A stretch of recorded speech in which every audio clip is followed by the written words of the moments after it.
Hi guys, this time let's take a look at the healer powers. So essentially for those who don't know, the healer powers are celestial, electric, nature, and sorcery. There is going to be an additional healing power which is going to be water. Sadly, water was supposed to come out sometime this year, and it has been pushed back all the way back to 2017. It's not just the water power that has been pushed back. A whole truckload of stuff has been pushed back to next year. So we're gonna have to wait for the water powers. There's a lot of players who have been dying to get the water powers. In some cases because they're trying to recreate Aquaman. Personally, I would probably recreate a Namor the Submariner type of character if there was water powers. But water powers aren't there yet, so we're gonna have to wait until we can actually use it. The two healing powers I know the best are Electric and Celestial. Quite simply, it's because my two main characters on PC for quite a while were like my main character, my main hero on PC was Saturn Knight, which was using electric powers, and my main villain was Doctor Doom, or at the time it was Doombot 2099, but I renamed the character since. But also I respect the character of my Doctor Doom to Sorcery, so it turns out I don't have a Celestial character on PC anymore. I'm gonna have to make a new one, I suppose. I have a few ideas for that. Well, we'll see. So, but on PS4, I have the Black Lantern Batman, which is combat rating 150, I think. So I have a few high-level healers, and I did play healers in endgames at various stages in DC Universe Online. So I would say that healer is the second role I know best in DC Universe Online. For sorcery, I created a Doctor Strange character not that long ago, so I don't know sorcery all that well, but I'm getting there. And there's nature that I never really played a nature character. I created a new one very recently, a new nature character. I probably played nature like 5 years ago. Essentially, for a long time, what I would do is that I would create a new character. I would play it up to level 10, level 20, level 30, and then I would delete it. And then I would create a new one. Would play it to up to level 10, 20, 30, and I would delete it. For quite a while, a lot of my alternate characters didn't make it past level 30. Essentially, I was just trying to experiment various character builds, and so I wasn't really keeping characters. It's only around the time of maybe Origin Crisis that then I started creating alternate characters that I did not delete. So essentially, I would create a character and said, "Oh, I kind of like this one," and I would keep it around, which is how I pretty much ended up with way too many characters. But that's another story. So to keep it simple, the healer's job is to keep the group alive. It's pretty much that simple. I see a lot of healers who try to come up with those battle healers because they want to do damage like everyone else's or like the DPS's.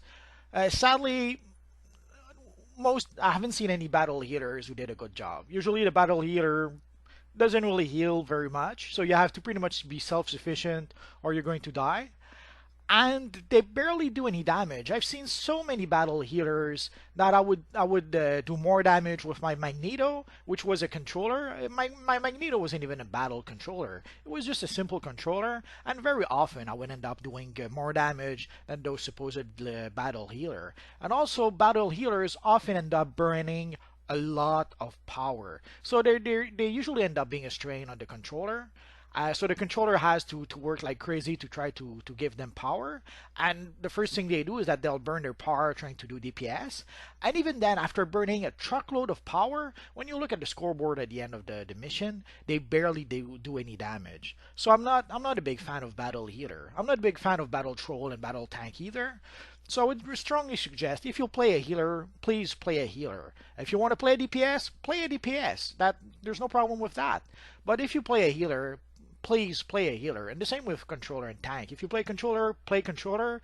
If you play tank, play tank. I'm not trying to just complain about the healers. Every player's if you play a role, play that role. And since we're talking about the healer here, please, if you play a healer, play a healer. And ideally, your job is to keep the group alive, which seems simple enough, but I've seen a lot of healers who have a hard time making distinctions. Usually they'll cast a heal and say, "Yeah, I'm healing. I'm casting a heal," and then they end up casting the wrong heal. Again, it seems simple enough. You see the health bar of your team go down. You cast some healing powers to bring it back up. Sadly, there's various heals for various situations. I won't look at all of them, but in short, you have your heal over time. There's no reason not to keep the heal over time going. Usually the controller will have the power over time going, which will give you power back. So if you're worried about wasting power by casting the heal over time, even if no one is really hurt, don't worry. The power over time should be coming in, and it should refill your power. So don't be afraid to always have a heal over time that's going. It will help keep your group alive. And then as your heal over time is going, then you can cast other heal depending on the situation. If you have one other player who's getting hurt real bad and needs some health, then you can cast a one-player heal. If you have like half your group who needs some health back, then you cast the 3 or 4 player heal. And then if you see that the whole group is suffering, then you cast a heal that will heal everyone. So there are various heals that will heal either one player, 3 player, or all 8 players. So essentially, you have to learn the distinction of when to cast which healing spell. And also, depending on the power you're using, there are going to be a few variations on that. Another thing that I will see is that I will see players who will put like maybe 2 healing powers on their loadout, on their power bar, and the rest they will try to have powers that can do damage. Again, if you're playing a healer, don't worry about doing damage. Worry about keeping the group alive. If that means having a full loadout of nothing but healing powers, you do that because you're the one that the group will depend on to try and stay alive. Again, if you want to be able to do damage when you're playing by yourself, then have a different armory or at least a different loadout for your DPS loadout to do that. But if you're playing as a healer within a group, try to have a full loadout of healing powers so that you can cast healing on the fly to keep your group alive. So let's take a look at our Black Lantern Batman, which is a celestial character. One thing you will often see is that when you play as a healer, there are people who will ask you to switch to DPS. They'll do that especially when you're in 4 player missions or even in duos. If players see you as a healer in duo, sometimes they'll either they'll ask you to switch or they'll just leave the mission. So if you play as a healer, be prepared to see that quite a bit. It happens quite a lot. Even in this mission, you'll see in a bit like the guy will ask that to switch DPS. That I switch to DPS, failing to realize that at combat rating 141, I can pretty much kill everything on this map very easily. So it's very silly when people ask you to switch to DPS when you're like 100 combat rating above what the mission requires. But sadly, that happens quite a lot. So enough rambling. Essentially, as a celestial healer. Again, every healing powers has some healing over time. They'll have a 2 player heal. They'll have a 4 player heal. Every powers has that, and they'll have like a group heal, which will heal everyone in the group. Also, they will have various supercharges, which will either protect the group or heal the group. So usually, I'll go with one of the healing supercharges, no matter what power I use. I'll use one of the healing supercharges because sometimes, as a healer, you can run out of power, either because you've spam healed L too much, which sometimes you have no choice to do, or sometimes the controller doesn't give you power, doesn't give you enough power. So so if you end up in a situation where you burned through your power for various reasons, then the supercharge, your healing supercharge, can pretty much save you when you need it. Also, I mentioned a bit overhealing. There are times when you will have no choice but to overheal a bit. Essentially, overhealing is healing when no one in the group is really injured. But sometimes there are groups that as soon as you stop healing, you will see their the health bar go down dramatically. So sometimes you don't notice it, but you think you're healing for no good reason until you stop healing for like 1 or 2 seconds and realize that the only reason why the people's health bar isn't moving, it's because you are healing. As soon as you stop healing, sometime you'll see the go bar go down dramatically. So there are certain missions where you have to constantly heal, even if people seems to be full, and often also people will go from full health to pretty much dead in like a second or two. Like you can see our friend, our atomic guy. You can see his health bar fluctuate quite a lot. So as soon as I stop healing, you can pretty much see the health bar of that guy go down. So sometimes you have little choice but to overheal a bit, otherwise half the group will go down. And sadly, even if you try to tell them, listen, maybe you should have blocked, or sometimes people will like stay in fire. Like sometimes people will be standing in a pool of fire, and they will remain there, expecting you to heal them through that. And if you let them die trying to teach them a lesson, trying to tell them, listen, next time, get out of the fire, sadly, it doesn't have the effect that you may think. It will not teach them that they should get out of the fire. Instead, it will teach them that the healer is a scrub who doesn't heal them, and odds are they'll probably try to kick you because you're not healing them enough. So sadly, it's a little bit of an end grade role. Sometimes you have to to heal people even if they don't deserve it, and you have to keep them alive. Otherwise, they will blame you even if they die by their fault. The one thing that makes a Celestial Healer a bit special or a bit different from the other healing classes is that you have various combos that you can cast that you can use as a healer. Essentially, you can go through your combos, and your combos will heal as well as doing various other effects. Again, it depends on, it's not all your combos, but a lot of your combos will do that. So some of your combos, when you execute the combo, it will start a heal over time, or it will heal various players in the group. So ideally, what you can do is that you can just cycle through your combo, and you will constantly heal the group. You have to be a bit careful though, because sometimes you do need to cast certain heals on the fly. Like sometimes you'll need to cast a heal over time on the fly, or you'll need to cast a 2-player heal or a 4-player heal on the fly. And if you're too busy doing your combos, people will die. And again, you can see sometimes people going way too far from your character. Also, there is a range to your healing. So if players go too far from your characters, there's nothing you can do. You cannot heal them when they're 3 miles away from you. So sometimes player will go way too far from your character, and then they'll blame you for not healing them, failing to realize that there is a range to your heal. If they're at the other end of the map, there's nothing you can do to heal them. Sadly, even when that happens, they'll find some way to try and blame you. That's sad. It's a thankless job to be the healer. Sadly, you have to make up for people's shortcomings, I suppose. So Celestial is one of those powers that uses combos heavily, and some of those combos can heal the group. Sadly, again, you have to be careful not to be too busy doing your combos. Otherwise, sometimes if you need to cast a heal on the fly and you're already in the middle of your combo, people will die. So sometimes you have to realize that sometimes you need to stop doing your combo and cast a simple heal. And now let's take a quick look at the electric power. Again, the electric power has the more or less similar heals in all the other powers.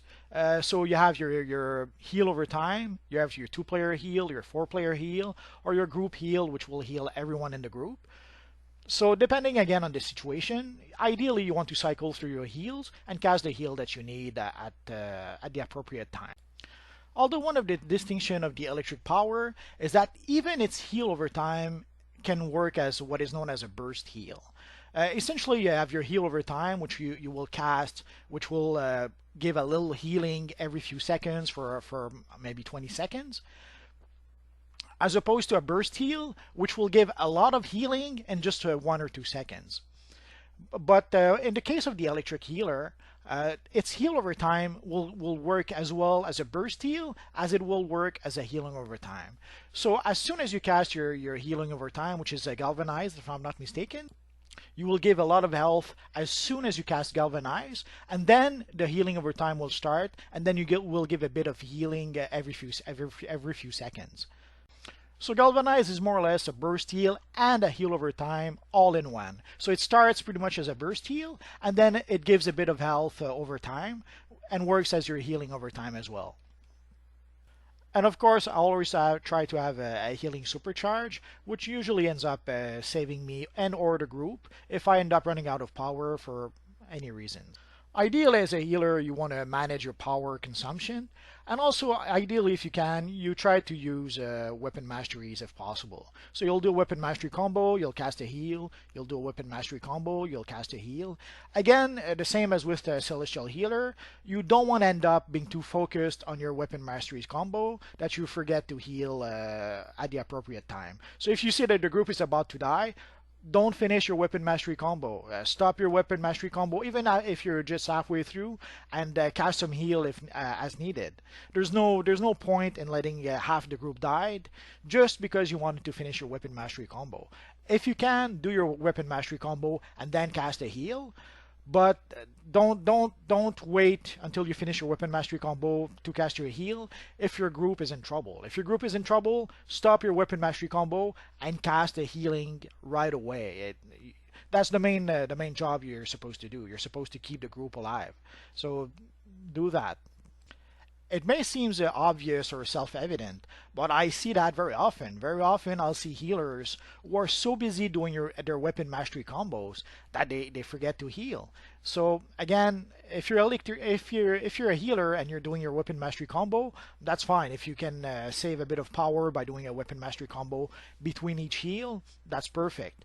But don't do that at the expense of letting the group die. There's no point if you do that. I hope this made sense.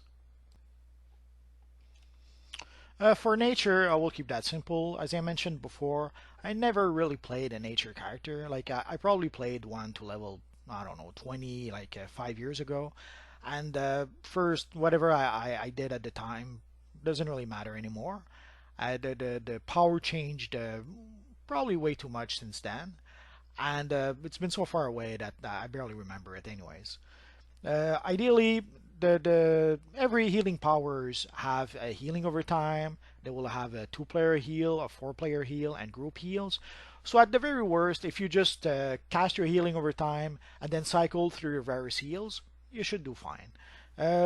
One of the things that the healing power, the nature power has, is that you can transform your character into an insect form, and from what I understand, it will help you heal a bit more. There's a few powers that will increase your healing abilities when you're in insect form.